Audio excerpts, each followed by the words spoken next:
Então vamos lá, na primeira carta de Paulo a Timóteo. A Timóteo, meu verdadeiro filho na fé. Já passamos por 2 capítulos, essa noite nós chegamos no capítulo 3. Nossa oração é pedindo a Deus que Ele abençoe Sua palavra. Em nome de Jesus nós oramos. Amém. Nessa altura é bom a gente dar uma relembrada rápida no que a gente viu nos primeiros capítulos. Nós vimos ali nos primeiros capítulos para fazer o segmento devido. Afinal de contas, existe um elo, né, no que nós estamos falando aqui. É uma sequência essa carta.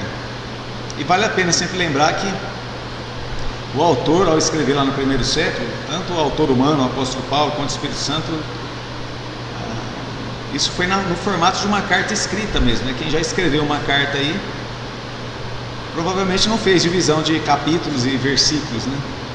Então, o texto original é assim, sem capítulo, versículo, é a carta lá do começo ao final. Isso aí veio posteriormente para nos auxiliar no estudo das Escrituras. Como aqui a gente tem essa divisão já colocada, então, e a gente é obrigado, né, a dividir assim para o sermão. Imagina se não fosse, né, como é que ia fazer, ia ficar mais difícil.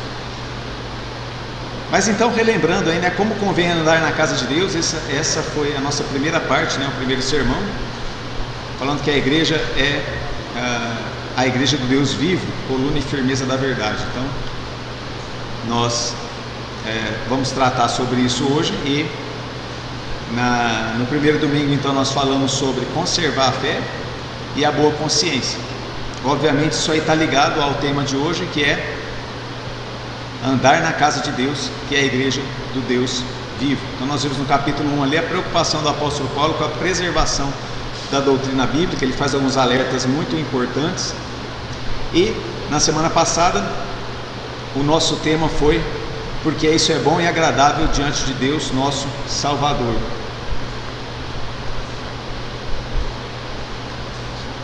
Desculpa, achei que tinha mudado. Então veja aí. Isso é bom e agradável diante de Deus, nosso Salvador. Semana passada nós falamos sobre isso.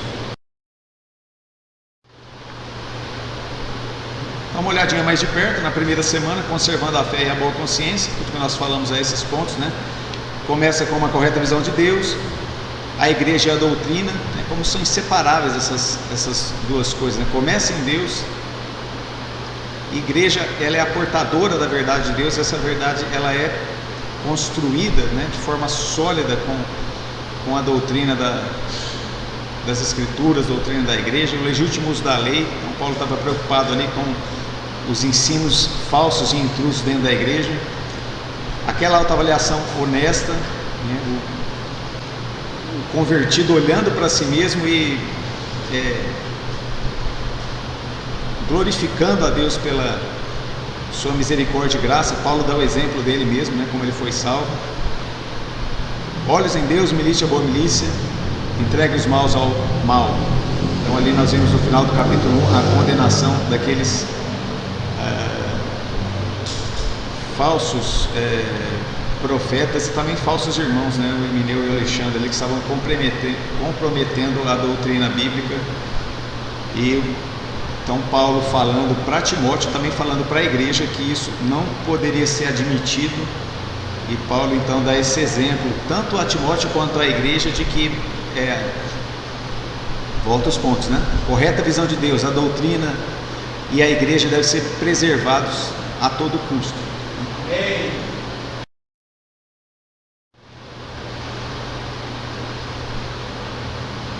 Então isso é o que eu acabei de falar. E semana passada então, né, buscando aquilo que é agradável a Deus, nós vimos que ali no capítulo 2 ele fala sobre a conversão em todas as esferas da sociedade. Então, nos exorta a orar por todas as pessoas, especialmente aqueles que estão em posição de iminência, né, de autoridade, para que a gente tenha uma vida calma e sossegada. Nós falamos ali de orientação apostólica, então, para a igreja, de buscar o bem da sociedade onde nós vivemos, né? E porque isso favorece a igreja, então, favorece a expansão do evangelho, um mundo pacífico, né? Um mundo pacificado. O evangelho ele penetra a sociedade de qualquer maneira, até nas guerras, né? Mas é preferível, né? O evangelho no primeiro século ele alcançou a expansão que alcançou porque ele aproveitou-se da estrutura romana ali, que levava uma ordem nos lugares onde eles estavam presentes, né? Ordem em todos os sentidos, nas estradas, né? Então tinha infraestrutura para eles percorrerem localidades mais longínquas, e a segurança também, né? Para que tenhamos uma vida calma e sossegada. Essa semana eu ouvi um pregador falando de um outro assunto, mas ele lembrava de Jeremias, que falou para o povo de Israel que estava cativo na Babilônia: olha, orem pela sociedade aí, para vocês viverem bem, porque vocês vão ficar bastante tempo aí. Eles não gostaram daquilo. E de um certo modo é semelhante ao que Paulo orientou aqui, exortou Timóteo e a igreja. Falamos sobre a expiação, se ela afinal de contas, ilimitada, ou é uma expiação geral, ou se a expiação é limitada e nesse sentido específica, né? Falamos disso semana passada. Falamos sobre ser cristão em todos os lugares e a eficácia do testemunho das irmãs. Então, um versículo muito bonito, só esse que eu separei aqui, capítulo 2, versículo 9 e 10. Da mesma forma, quero que as mulheres se vistam modestamente, com decência e discrição, não se adornando com tranças, nem ouro, nem com pérolas, nem com roupas caras, mas com boas obras, como convém a mulheres que professam adorar a Deus. Paulo colocou isso no status de eficácia do testemunho cristão, né? Ele achou que as irmãs testemunhavam até sem falar, né? Pelo seu bom porte, o seu aspecto agradável, né? Suas ações. Então ele trouxe isso aí para a igreja também, né? Parece não, ele está preocupado. Provavelmente havia dentro da igreja ali alguma ameaça, além da ameaça no capítulo 1, que era aparentemente dos judaizantes, né? Um evangelho de obras, também um apelo para talvez uma liderança feminina indevida na igreja ali. Esse era um dos problemas que havia na igreja de Corinto. Se vocês lembrarem da carta de Paulo aos Coríntios, que revela um ambiente conturbado, né? Bastante confuso. A explicação que a pastoral de 1 Timóteo traz para isso está no capítulo 2 ali, com a advertência sobre como Satanás enganou Eva no jardim e como que Adão escondeu dentro do seu próprio coração um sentimento indevido em relação a Deus. É um alerta para a igreja também. Por isso nós chegamos no capítulo 3.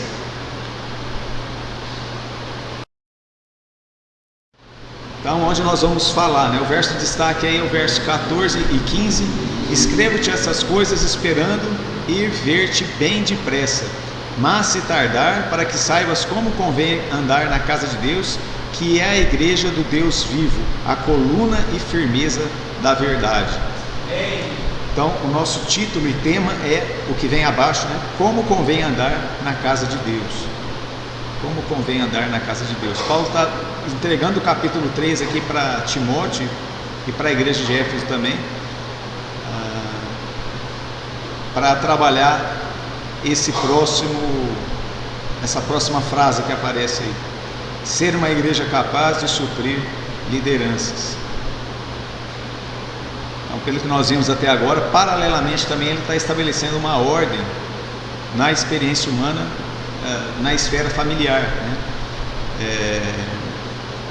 Entre homens e mulheres, o papel de cada um ali.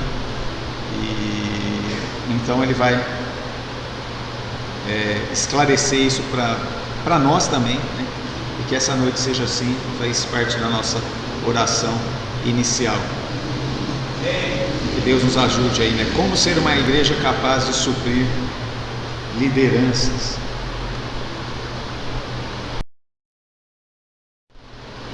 Então, em primeiro lugar, para tentar alcançar esse alvo aí, né? Ser uma igreja capaz de suprir lideranças, nós temos que falar sobre o episcopado, que o próprio apóstolo Paulo chamou de obra excelente. São 3 pontos essa noite, né? O capítulo 3 ele ficou mais, creio eu, que mais enxuto, né? Que Deus me ajude a poder andar de forma mais assim, né? Então me ouça aí rapidamente, para eu também falar rapidamente, né? Olha só esses versos aí, versículo de 1 a 13. Então, o episcopado, a obra excelente. Olha o versículo 1, o que ele fala? Esta é uma palavra fiel. Se alguém deseja o episcopado, excelente obra deseja. Ele já começou com essa declaração forte, né? O episcopado era o ministério da palavra, né? Era o pastorado na igreja. E isso é confirmado no versículo 2 e 3. O que é o episcopado? E ele segue dizendo: convém, pois, que o bispo seja irrepreensível, marido de uma mulher, vigilante, sóbrio, honesto, hospitaleiro, apto para ensinar, não dado ao vinho, não espancador, não cobiçoso de torpe ganância, mas moderado, não contencioso, não avarento. Então essas são as qualidades, né, almejadas pela pessoa que deverá ocupar o episcopado. Daqui a pouco tem uma definição que vai aparecer ali sobre essa palavra, né? Episcopado, que não é tão comum para nós. Mas ali ele está se dirigindo à liderança espiritual da igreja, né? E logo na sequência ele começa a trazer alguns nomes, né? Então convém, pois, que o bispo é uma palavra menos comum para nós evangélicos, né? Mas ela é sim uma palavra, uma designação para o ministro do evangelho no Novo Testamento. Aparece algumas vezes, Pedro usa essa descrição também, e daqui a pouco a gente vai ver uma definição bem útil. Mas por hora veja aí o que ele diz. Então, era esperado, né, que esse bispo fosse irrepreensível, ou seja, que não tem nem muito o que explicar aqui, né, que ele não fosse uma pessoa um cristão de verdade, né, que defendesse os valores da fé cristã e não fosse alguém que andasse na contramão, né? Então, se o cristianismo defende esses elementos aqui, é assim que um homem deve se portar, né? É assim que a fé cristã é vivida na prática, ele deveria ser uma pessoa de referência nisso aí, tanto no ensinar quanto no praticar, porque de outra forma ele seria irrepreensível, né? Essa pessoa seria, ou melhor, seria repreensível e não deveria ter lugar como bispo na igreja. Marido de uma mulher, já houve indagação sobre isso aí, o que queria dizer, né? Será que era estava falando sobre poligamia, né?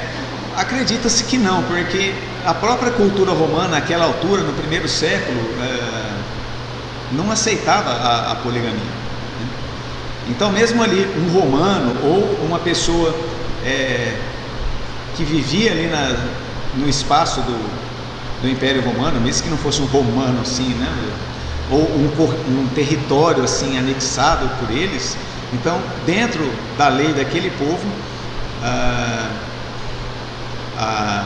concubinato, né, ou a poligamia era uma coisa, não tinha lugar, né, na cultura deles. Então, se isso era inválido para o próprio cidadão romano, né, ou para a pessoa vivendo sob a lei romana, muito menos para o cristão, né? Então, mais ou menos seria assim: se fosse se tratar isso aqui do concubinato, então. Mas o que se entende melhor acerca dessa frase aí, dessa palavra, né, marido de uma mulher, é que não fosse alguém divorciado, né? Então isso sim era algo cabível dentro da lei romana, o divórcio, e há providência acerca disso dentro da própria lei de Deus com relação ao divórcio. Agora, Paulo está exigindo aqui, né? Paulo e o Espírito Santo é a mesma coisa, falando aqui com relação ao ministro da igreja, que fosse alguém, como ele falou ali, né? Marido de uma mulher, certo? Levando em consideração, né? Como que a Bíblia trata o divórcio, né? Então é isso que se encaixa melhor aqui, né? Não marido de uma mulher. Vigilante, né? Seja atento ao que está se passando, né? Ao redor da igreja, no mundo. Então não podia ser uma pessoa alienada, né? Você, né? Não está a par de coisa alguma. Alguém sóbrio, certo? Honesto. Algumas coisas ele fala assim, nossa, né? Mas assim, para não correr o risco, né? Então ele fala, talvez nem precisasse falar, mas ele coloca aqui, hospitaleiro. Então esse hospitaleiro era com relação à hospitalidade particular, né? Do seu lar, mas também da igreja, apto para ensinar, né? A gente falou um pouquinho de manhã, tanto no sentido de preparo, né? Quanto de ser irrepreensível, né? Alguém que tinha o conhecimento devido para poder transmitir, e como a gente falou um pouquinho de manhã também, a aptidão do ensino, certo? Então, apto a ensinar. Uma coisa que a reforma trouxe de volta com muita propriedade no seu tempo foi a visão do ministro da igreja como um professor.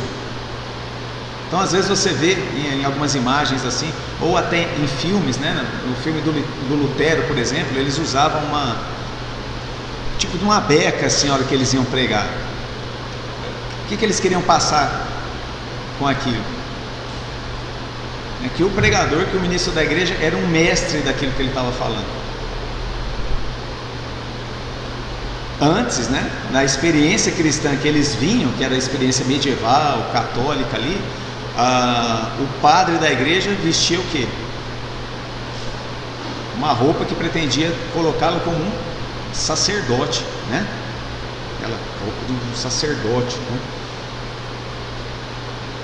O bispo da igreja evangélica, né, ou do Novo Testamento, aí não, quem que é o bispo? É alguém apto a ensinar, né? O pastor, o pregador é um mestre, né, do que ele ensina, né? Paulo era alguém assim, ele fala, eu fui colocado como doutor dos gentios, doutor no sentido de cátedra mesmo, né, de alguém, né, das ciências ali humanas, né? Versículo 3, não dado ao vinho, né? Ou seja, alguém que não é dado a embriaguez, né? não tem o domínio, né, do álcool sobre si, não espancador. De novo, tem coisas que não precisava nem falar, né? Mas, né, melhor sobrar do que faltar. Não cobiçoso de torpe ganância, mas moderado, não contencioso, não avarento, né? Então, não briguento, não amante das riquezas, né? Que né, buscam enriquecimento, vê muito, só tem olhos para isso, né? Engraçado, né? Hoje a igreja tem um apego, né, nisso daí, um apelo, né, para isso daí. As pessoas buscam na igreja fórmulas de enriquecimento, né? Como assim, né? Ser falado até para o bispo ali, se ele buscasse isso, ele não podia ser presbítero, não podia ser. Coisa louca, né? Como é que a gente avança para um despenhadeiro, parece. Certo? Não avarento também está ligado a cobiça, né? A não ser alguém cobiçoso. Inclusive a cobiça está entre os mandamentos aí, né? Os 10 mandamentos. Então, o episcopado é uma obra excelente. Eu não falei ainda, mas o bispo precisava querer ser bispo. precisava haver um desejo, né, da parte dele, né? Então, alguns elementos compunham isso, surgia esse interesse na pessoa, e aí partia para o lado da igreja o exame daquele sujeito dentro desse formato que ele coloca aqui, que a gente acabou de ler.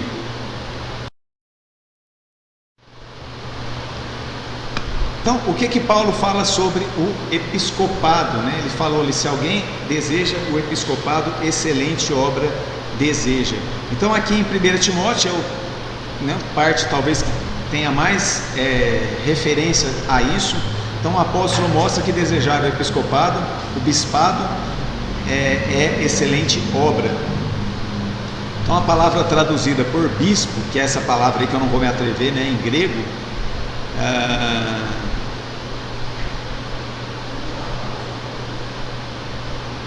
é essa que aparece aí.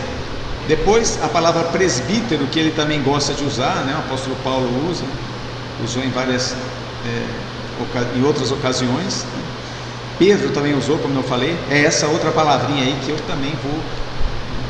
Então, essa aqui é a palavra para bispo, essa aqui é a palavra para presbítero, e essa aqui é a palavra para pastor. Todas essas três palavras em grego, segundo essa referência aí, elas dizem respeito ao pastorear. Talvez por isso que os evangélicos optaram por usar diretamente a palavra pastor, porque o bispo, o presbítero, né, pastoreia. Então já foram direto para a palavra que é a função dessa pessoa, né? Então, o Novo Testamento são funções relacionadas a uma mesma pessoa. Então não tinha problema, o Novo Testamento às vezes ele se dirigia à mesma pessoa e usava todas essas descrições, dando a entender então que não era uma questão de hierarquia, né? Então aparece aí Tito, capítulo 1, versículos 5 a 7, Atos 16, né? E esse aí é um artigo dessa igreja, né, Batista Sião, uma igreja lá no Rio de Janeiro, fica no litoral. Olha que eu vi a foto, eu achei interessante, uma igreja no litoral, o chão na frente assim é de areia branca, né? Bem interessante, né? Mas de fato é o que aparece no Novo Testamento. A gente deve e pode concordar tranquilamente com isso daí. Agora, com o avanço da igreja, né, já no segundo século, começaram a perceber que a doutrina ela repousava sobre os bispos, e eles precisavam do Novo Testamento ali, reconhecido para a igreja nos seus primeiros séculos. Assim, isso era uma questão urgente, né? Então disso dependia a vida da igreja. Os bispos iam acabar sendo considerados, né, ganhando esse status, as pessoas de mais experiência cristã, os pastores mais velhos, né? Eles começavam a ser buscados como referência dos mais novos para servir a Deus na igreja. Coisa mais normal do mundo, né? Até hoje a gente faz isso. A gente olha para os caras mais antigos, né, e eles são referência para a gente no que eles falaram, né, e as suas experiências com a igreja, né, no trabalho do presbitério sobre isso aí. A gente não vai falar sobre, né, a administração da igreja, só alguma coisa mais necessária aqui.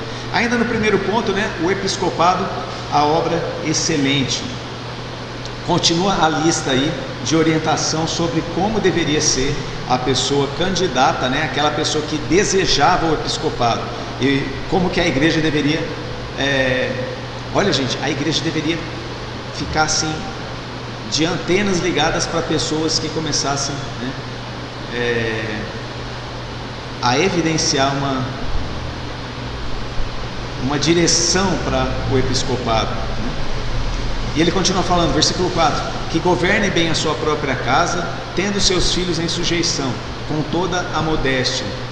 Talvez em razão disso daqui é que alguém percebeu, né?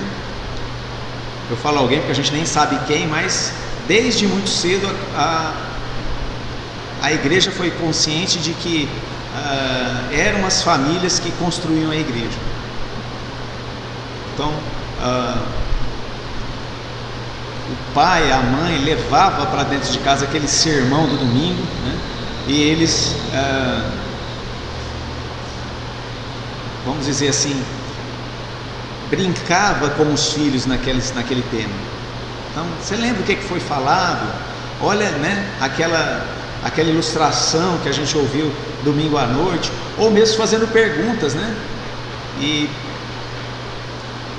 lembra da própria experiência de Timóteo, né? Que tanto a sua avó quanto a sua mãe eram cristãs, né? Cristãs exemplares, e levaram o Timóteo a essa condição de ocupar esse primeiro lugar, né? Então, na ausência dos apóstolos, ele é a primeira geração de ministros da igreja, né? E depois não acabou mais até hoje, nem a igreja, nem o episcopado. Isso está inseparável, né? Há uma dependência tanto da igreja para suprir o episcopado, quanto o episcopado ser vigilante em cima da igreja, né? Uma outra figura do pastor era aquele que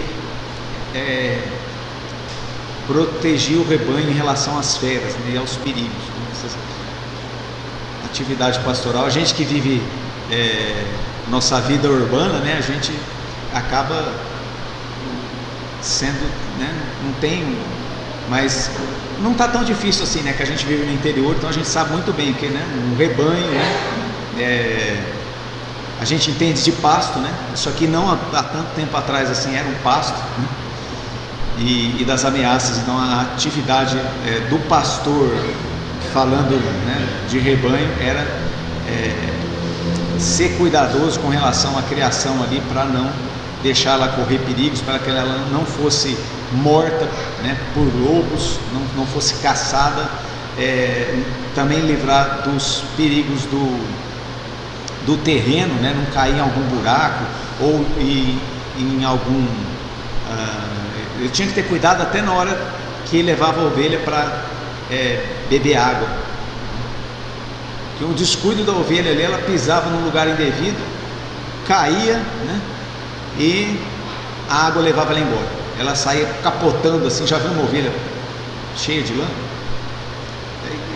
Morria afogada facilmente. Então não é sem razão que Jesus usou essa figura entre ele próprio como pastor e nós como ovelhas. Nós corremos muito perigo nesse mundo.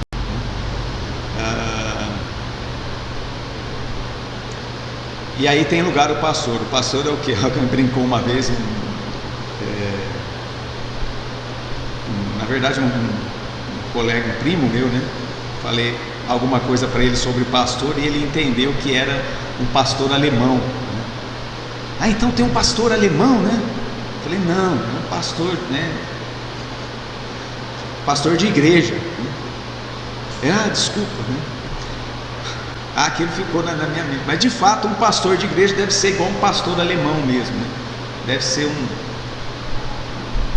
tipo um cachorro assim que guarda, né, o rebanho,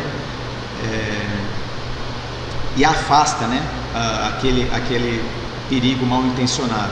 Versículo 5: porque se alguém não sabe governar a sua própria casa, terá cuidado da igreja de Deus? Na hora que eu comecei eu dei essa escapada aqui, a igreja são pequenas casas. A igreja é,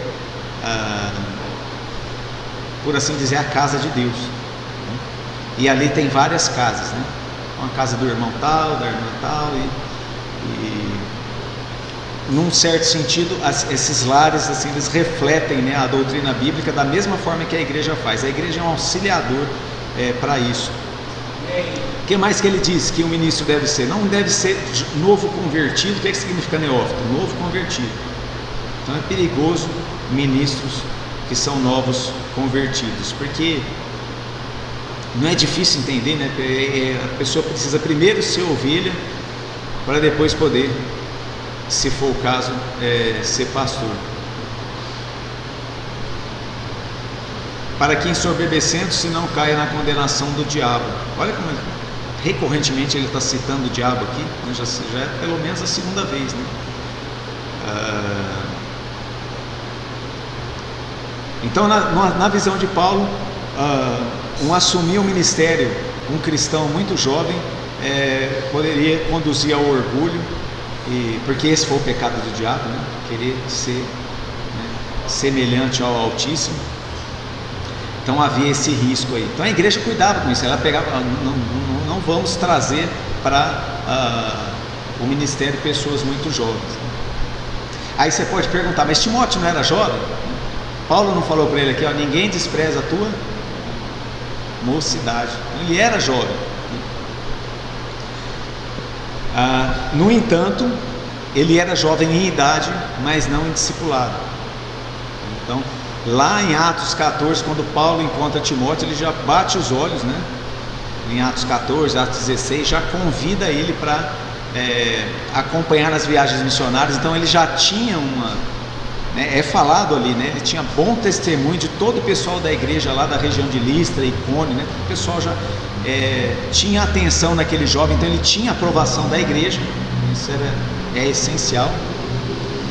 E era da sua igreja local, então ele era alguém, né, que ele estava exposto à situação mais assim, mais difícil talvez, né? Como é que você vai se disfarçar de quem te conhece, né? É fácil disfarçar-se talvez onde não te conhecem, mas imagina, Timóteo não, né? Pelo contrário.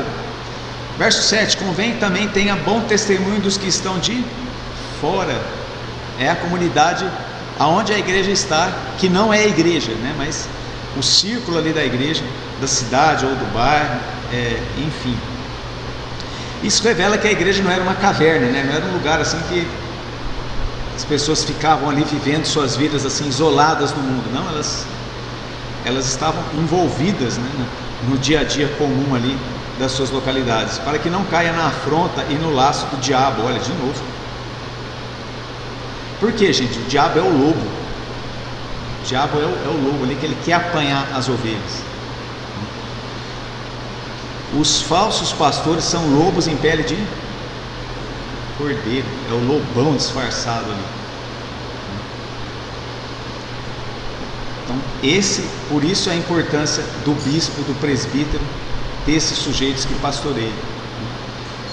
Eles precisam enxergar esses perigos, essas ameaças, distingui-los, né? Porque por vezes a igreja, na sua situação comum, ela tem dificuldade em distinguir.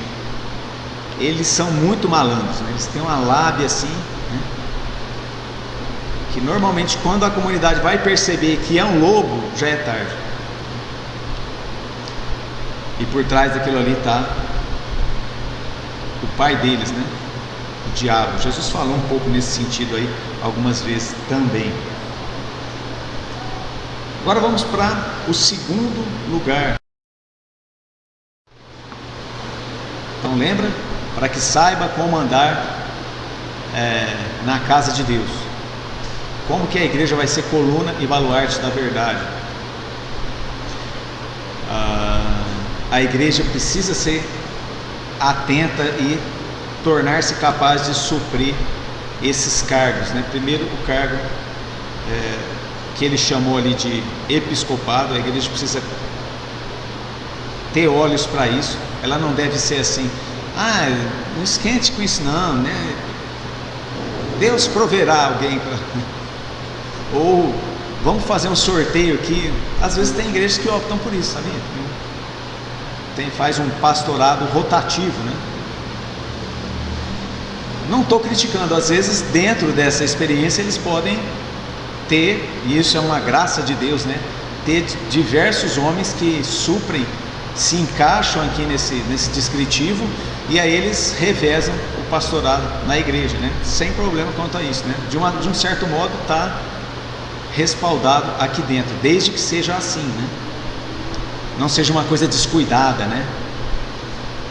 Versículo 8: o segundo oficial da igreja é o diácono.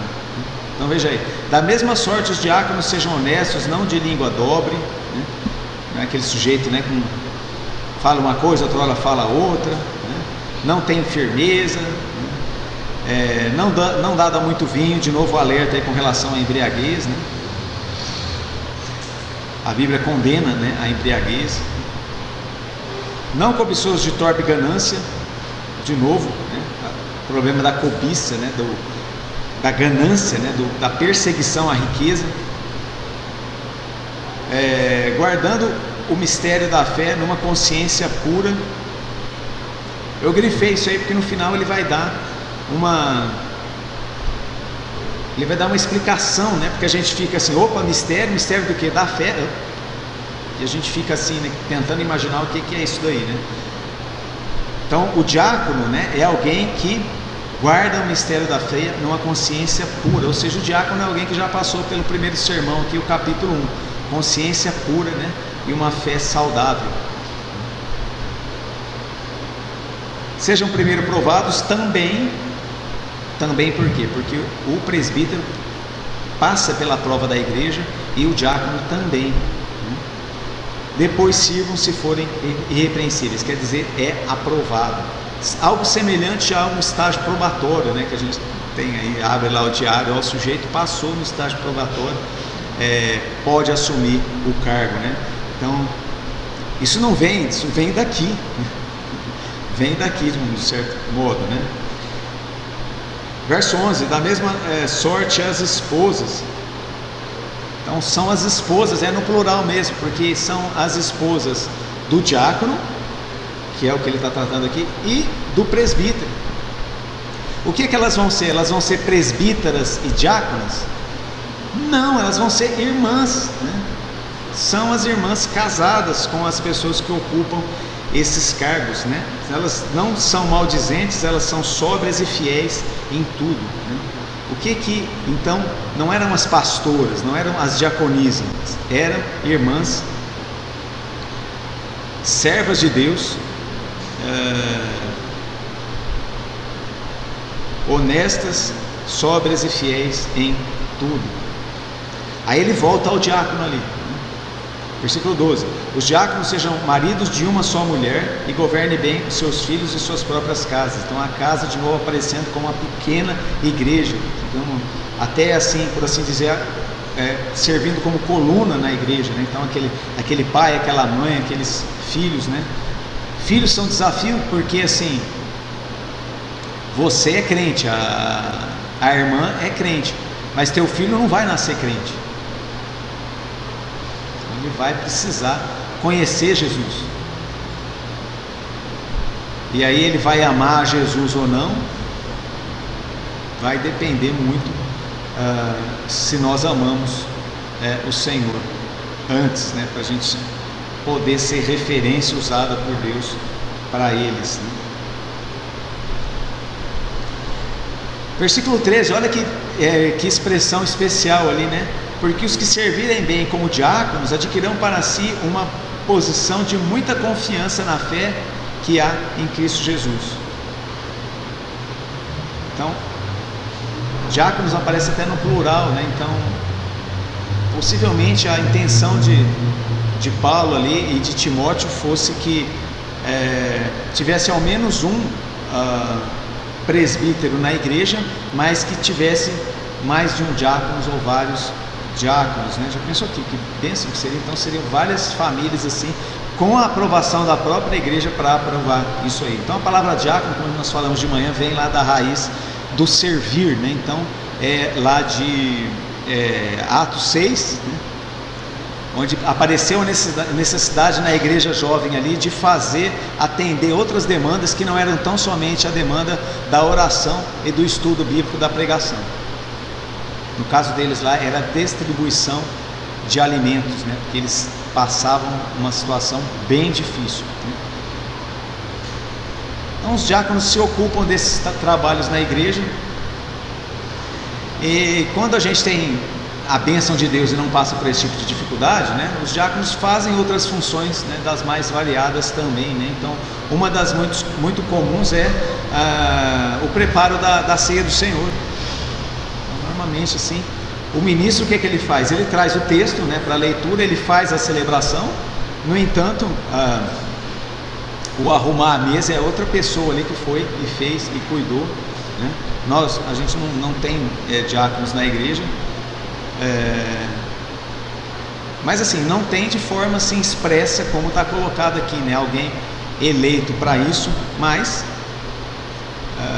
na prática tem pessoas fazendo isso daqui, porque sempre tem, é preciso que tenha, né? Até é um traço da igreja evangélica isso aqui, certo? O segundo oficial da igreja quem é? Os diáconos. Olha que promessa bonita aí no versículo final aí que aparece: os que servirem bem como diáconos adquirirão para si uma boa posição e muita confiança na fé que há em Cristo Jesus. Que bênção, confiança na fé. Quem que não precisa disso? Confiar na fé cristã, né? Isso é desafio para nós todo dia, porque a gente vive num mundo tão difícil, tão cheio de más notícias, né? De coisas assim, só pela misericórdia, né? Em terceiro e último lugar,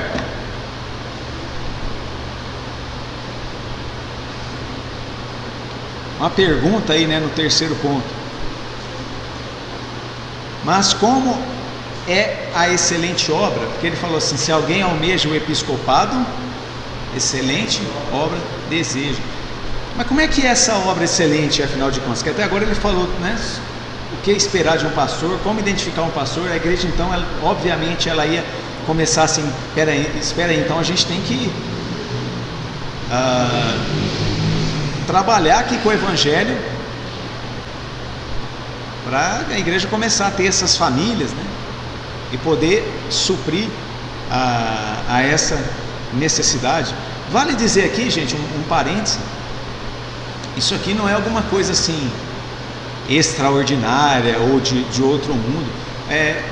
1 Timóteo 3 traz as qualidades, né, que qualquer homem deveria querer para si, independente de se vai ocupar o episcopado ou não, independente. Se ele tiver isso aí para ele, muito melhor para ele, para a família, né? E para a sociedade. No capítulo 2, eu não falei talvez, mas semana passada no capítulo 2, quando eu compartilhei com vocês a experiência lá da Suíça, o que acontecia, né?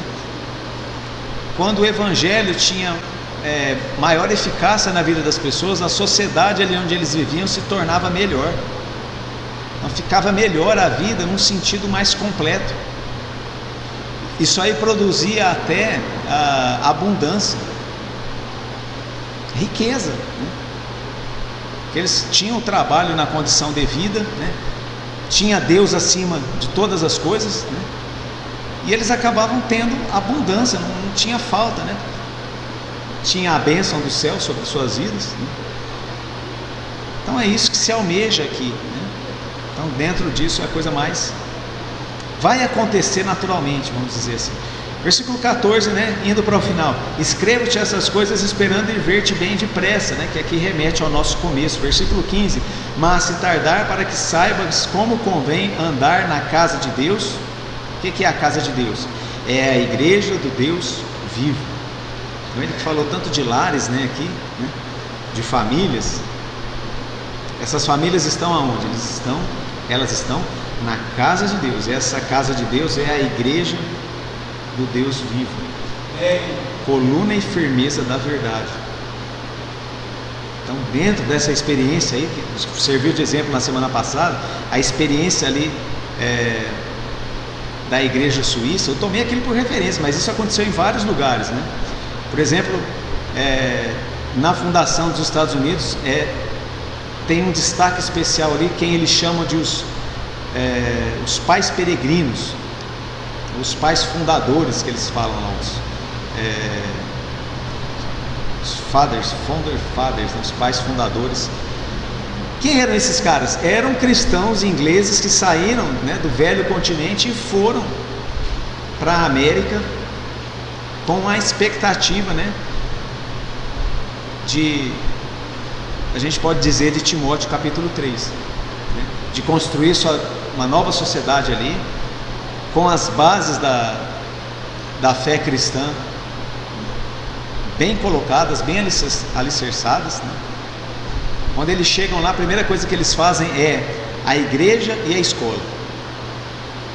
E um dos pais fundadores tem uma expressão famosa que era a seguinte: a gente precisa dar leitura para o povo que vai nascer aqui, os nossos filhos, para que eles não caiam mais no engano do velho enganador. Isso aí ficou gravado ali na fundação das primeiras universidades. Eu acho que Harvard, hoje aquela região está toda tomada pelo progressismo, né? Todo um pensamento ali de esquerda governa lá, uma coisa horrível. Parece que é sempre assim, não sei o que acontece, né? Quer dizer, a gente sabe muito bem o que acontece, né? Satanás está sempre atrás ali, né? Carniçado, né? Querendo. Então, em todo lugar que a igreja já progrediu, já floresceu em algum momento, né? Passa um determinado tempo e ele já foi lá e arrasou tudo. Não precisa ser assim, né? A igreja pode. Também uma coisa positiva da igreja é que ela não depende de lugares, ela pode ir para outro lugar. A experiência, né, dos cristãos ingleses ali foi justamente essa. Por quê? Porque a igreja é coluna e firmeza da verdade. Então, às vezes quando isso é muito discutido, às vezes até na escola, né? Por que a América progrediu tanto?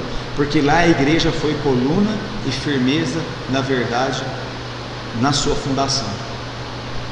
A fé cristã foi coluna e firmeza da verdade para eles. E a nossa triste comparação, né? Por que o Brasil não? Porque no Brasil não foi. A fé cristã não foi coluna e firmeza da verdade. Teve algumas exceções, né? Graças a Deus por isso, senão a gente estaria muito pior. Mas muito pior mesmo.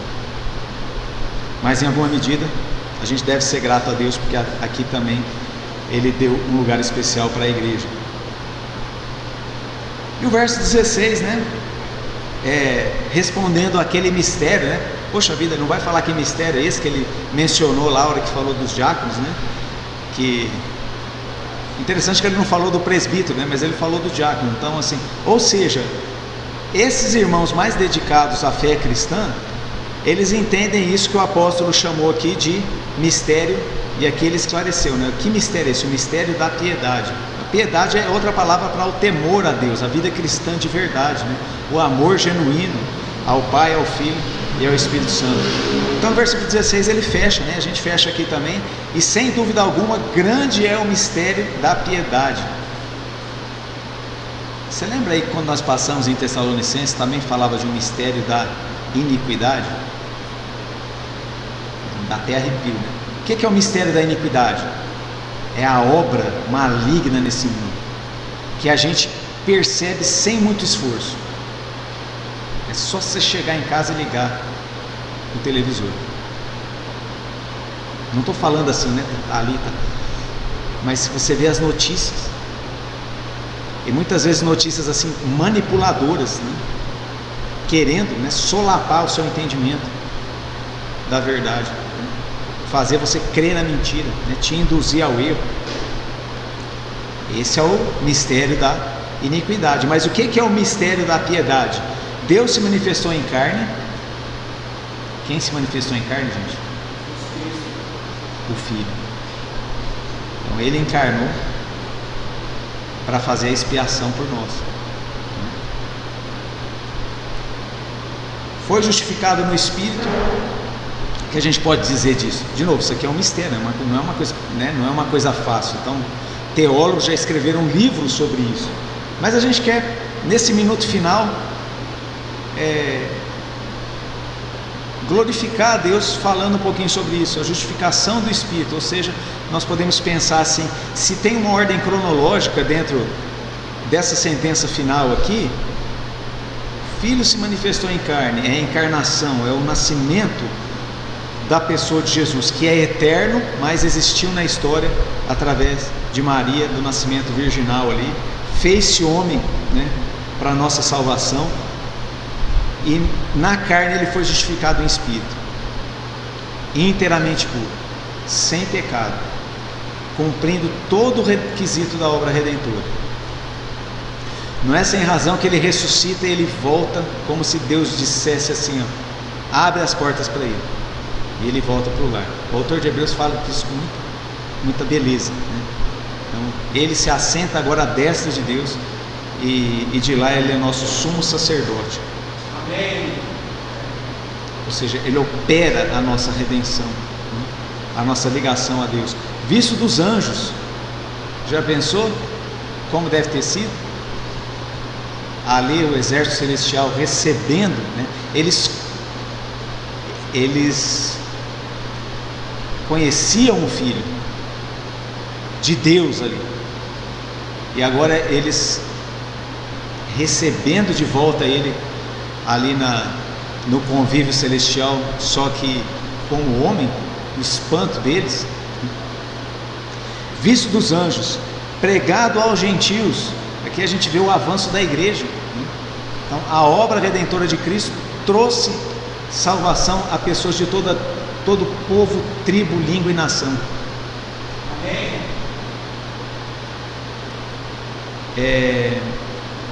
Esse aqui é o esclarecimento do capítulo 2. Pessoas sem exceção foram salvas na história humana, de todo povo, tribo, língua e nação. E você pode ficar com as diversas perguntas aí. Eu vou deixar você com essas perguntas, né? Depois pergunte, né? Mas como, né, que aquela pessoa daquele lugar mais lá, que a gente sabe que o evangelho não chegou, crido no mundo, recebido acima na glória.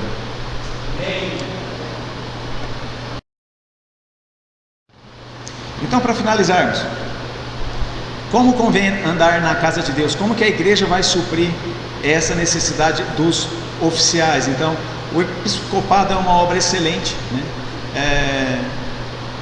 Deve haver, né, jovens olhando para o episcopado e com desejo em relação ao pastorado. A gente não pode produzir isso. Isso não pode ser manipulado, né? Mas isso deve surgir por obra do próprio Deus. Segundo, oficial da igreja, né?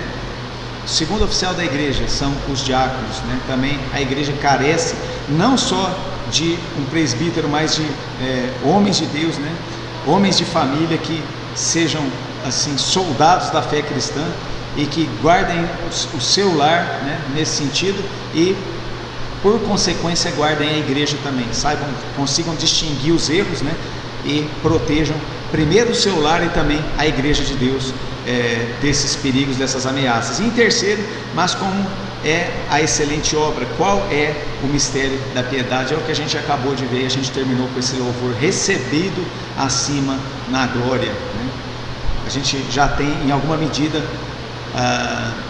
compartilhado conosco essa vitória magnífica de Cristo na cruz e na sua ressurreição e na nossa certeza de redenção. Amém. Oremos. Pai Santo, Eterno Deus, muito obrigado pelo tempo que o Senhor nos deu aqui, de tranquilidade, de sossego, onde nós podemos livremente abrir Tua Palavra e refletir sobre o capítulo 3 de 1 Timóteo. Nós oramos nesse sentido, que o Senhor sempre supra a Tua igreja dentro dessa instrução aqui que nós acabamos de receber, sempre colocando em consideração para a igreja de forma geral que o episcopado é uma excelente obra, que nós festejemos, ó Pai, quando nós nos depararmos com jovens ou homens desejando assumir esse local na obra de Deus, e de igual forma também os irmãos que servem, Senhor, ou os diáconos, que a Tua igreja seja suprida também nesse sentido, e que isso venha a formar aquele cinturão de proteção, realmente aquele rebanho Teu na terra, protegido do mal, dos enganos, de toda a ordem que o mistério da iniquidade opera ao nosso redor, mas que nós estejamos firmes e guardados no que a gente aprendeu aqui, que é o mistério da piedade, que é nada menos do que a Tua obra redentora na nossa vida em toda a sua forma esplendorosa. Por favor, despede-nos em paz, concede-nos uma boa semana, é nossa oração em nome do Senhor Jesus Cristo. Amém. Irmãos, que Deus nos abençoe, nós estamos à vontade.